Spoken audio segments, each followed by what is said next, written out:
Hola seres divinos, bienvenidos a canal Secretos Revelados. Mi nombre es Macarena Brito, soy medium de nacimiento, viajera incansable y escritora. Les estoy contando a través de mi propia voz, a través de este canal, diferenciado de mis otros canales, mi historia de vida. Creo que llegó el momento y bueno, ya estamos en el capítulo 19. Si llegaste hasta aquí de alguna manera que no sabes por qué, bueno, stop, para un poquito, porque seguramente nada existe en este mundo que suceda por pura casualidad. Te invito entonces a permanecer con nosotros en este canal de Secretos Revelados que va a ser muy interesante. Seres divinos, vamos a comenzar hoy con el capítulo 19 de Callando la ignorancia de mi karma. El título es Los misterios tienen nombre propio. Eran como las 4 de la tarde de un domingo de pleno verano. Justamente era el primer día del año 2011, y me encontraba jugando a las cartas con mi madre y con unos tíos. Estábamos todos reunidos y mi papá andaba en la tarea de inventar algo rico para merendar. Había pasado casi un año desde que había conocido el Centro Espírita, lugar donde me puse a estudiar mucho sobre el tema del más allá y sus repercusiones en el mundo visible. Descubrí verdades que siempre supe en el fondo de mi conciencia. Fue un nuevo despertar. Ese día estaba jugando a las cartas a la canasta y tomando un refresco completamente en paz, cuando de repente sentí un golpe en la nuca y perdí la visión. Yo ya conocía los síntomas, así que sin hacer mucho ruido, me levanté despacio, sin alarmar a nadie, como estaba acostumbrada a hacerlo toda la vida, y supe que era una vez más algo invisible atacándome en un día de familia y feliz. Me pareció extraño estar de nuevo con esas sensaciones o esas invasiones atacándome en un día familiar, y más que no me había vuelto a suceder desde que estaba concurriendo al centro espírita.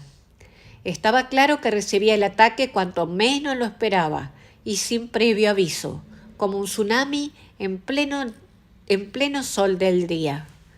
Caminé con pasos lentos, agarrándome de las cosas. Pedí permiso, diciendo que me encontraba un poco cansada y que me iba a descansar en mi cuarto. Poco a poco fui subiendo las escaleras hasta mi cuarto. Entré y cerré la puerta.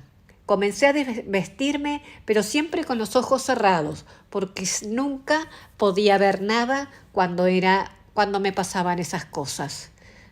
Iba tocando los muebles y fui recostándome en mi cama hasta que de repente sentí que me estaba ahogando. De alguna manera me estaban asfixiando. Me dejaban sin aire, por lo que ahí sí comencé a gritar pidiendo auxilio de forma desesperada. Mis planes de quedarme quieta y no complicar la vida familiar se fue al carajo. No me pude recuperar sola y eso se canceló con gritos de terror que usé para pedir ayuda, como lo haría una bestia parida atacada por un ladrón de crías. Todos comenzaron a correr. Mi padre llamó a los médicos y mi hermano Lucas y mis tíos miraban la escena aturdidos y espantados. Volaron los paños fríos, los alcoholes, los perfumes, todo aquello que podían pensar que ayudaría. Se suponía que eran ataques de pánico. Todos comenzaron a correr. Mi papá llegó con los médicos, con 2 enfermeros, jovencitos, y ante tamaña escena me dieron un calmante urgente y hablaron con mi papá porque debía internarme. Según ellos, yo sufría de esquizofrenia, ya que decía ver cosas y hablaba con otra voz, una voz gruesa que pedía ayuda. Mi cara se deformó, era como si mis huesos fueran maleables y se retorcieran al antojo de alguna fuerza extraña que no me permitió en ningún momento abrir los ojos. Me acomodaron en mi cama y todos salieron de mi cuarto. Yo estaba atontada como una loca sin remedio, y así me dejaron descansar. Sabía, por experiencia de años, que luego de un ataque semejante pasaría semanas encerrada a oscura en mi dormitorio. Ya conocía el tema, ya convivía con ese problema desde los 12 años, y en esos días ya nadie se atrevía a bromear y mucho menos a criticar. En realidad, creo que nunca habían visto una escena así tan intensa como esa. El sufrimiento se encontraba al alcance de la mano. Era desgastante ver semejante dolor en un ser amado. Y vi a mi madre, a mi padre, a mis hermanos y a mis hijos muy preocupados. Todos se preocuparon más de la normal en esta ocasión, pues parecía que estaba muy fuerte el último año yendo al centro espírita, y no se esperaban lo ocurrido. Esa semana la pasé en la oscuridad, sin lograr comer ni hablar de tanto dolor de cabeza y en la garganta. Los médicos, como siempre, nunca encontraron nada físico, así que a la semana, ya cuando pude pararme y llamar un taxi, me fui al centro espírita. Sin embargo, sola no pude, así que una vez más tuve que requerir la ayuda de los demás para poder movilizarme. Y mi mamá, a pesar de todo, me acompañó. En realidad, ella nunca me abandonó a mi propia suerte. No era devota de religiones, solo recordaba que existía algo superior cuando la crisis económica llegaba a sus bolsillos. Había vivido tantas veces esa escena que era una película repetida. Al llegar al centro espírita me dio la impresión de que me estaban esperando, ya que un señor mayor de unos 80 años, con sus cabellos blancos, alto y con una actitud llena de paciencia, le indicó a mi madre Gema que me llevara a una salita pequeña y que esperara en ese lugar. La sala era toda blanca, tenía una mesa pequeña, una jarra de agua y un vaso, una foto de un señor con barba en la pared y otra foto de Jesús. Luego de unos segundos apareció don Mauricio, ese hombre alto que imponía respeto con esa mirada tan serena, quien nos contempló y lo primero que me dijo fue que abriera los ojos. Y le dije, no puedo hacer eso. Entonces él me obligó a defenderme y me obligó a abrir los ojos, a tomar control de la situación. Como pude, hice lo que él me indicó. No tenía fuerzas ni para opinar lo contrario. Fui abriendo los ojos con mucho esfuerzo y ahí fue cuando me solicitó que rezara un Padre Nuestro o un Ave María, lo que yo supiera. Y ahí lo comencé a decir.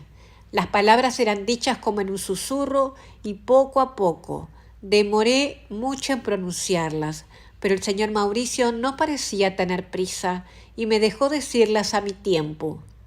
Cuando terminé las oraciones, me encontré con mucha más fuerza para abrir los ojos, que estaban como pegados por algo oscuro. Y ahí fue cuando pude ver la fisonomía del señor Mauricio, su frente con arrugas.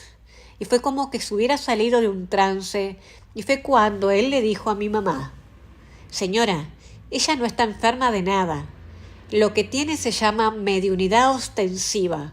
Por eso es que su cuerpo siente todo lo que está sintiendo el espíritu que se coloca a su lado». Le explicó con cuidado.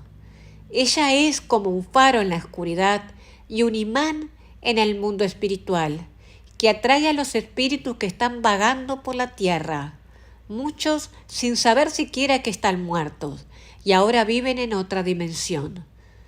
Luego de una pausa continuó explicando las causas de todos mis problemas.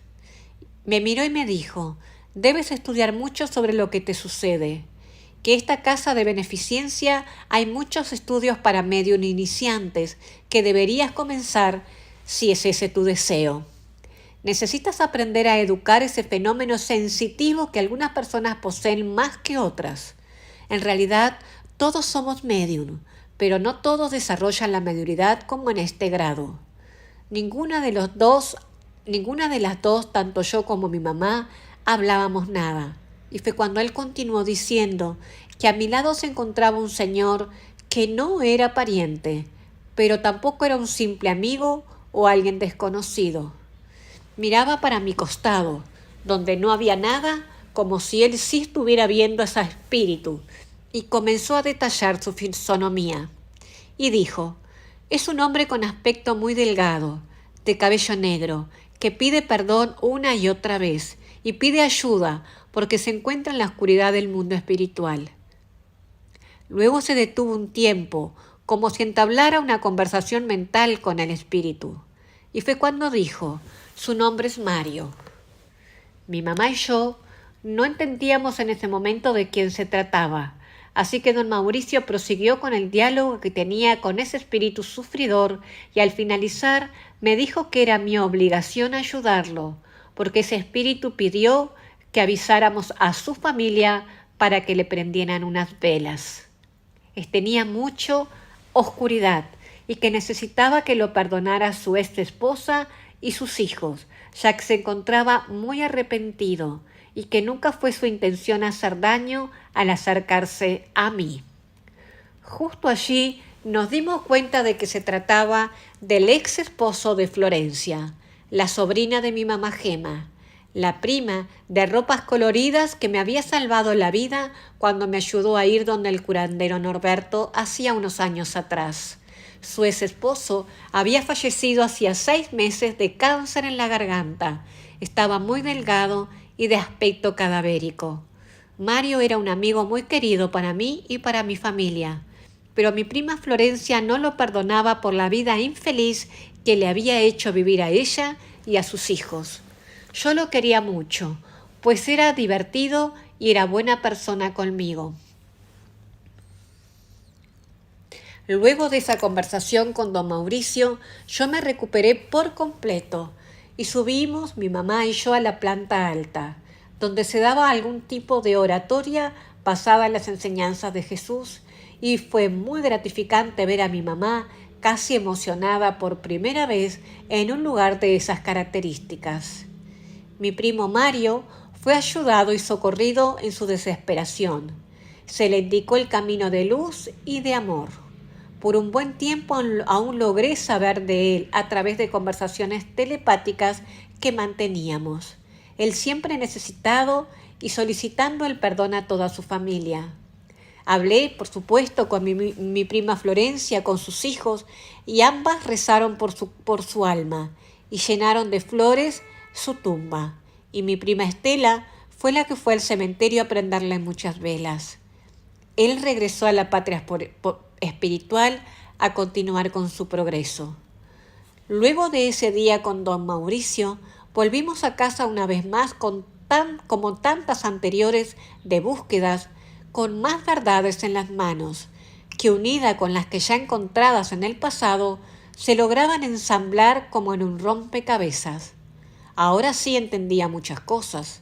Había leído mucho y había estudiado libros espíritas y sabía muy bien qué significaba ser medio en ostensiva.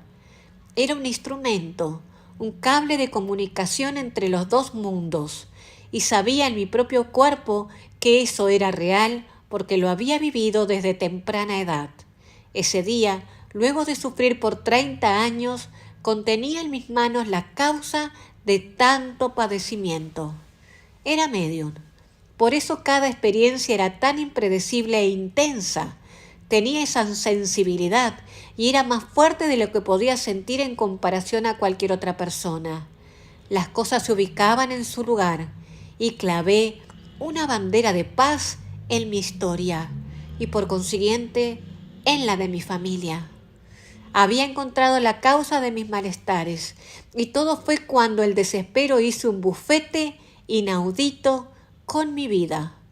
Fue cuando mi alma se doblegó, el orgullo se convirtió en humildad y el encarcelamiento con emboscada me hizo rabiar por la libertad. Solo así llegué a conocer lo desconocido, que era aún escaso, pero ya no era estéril.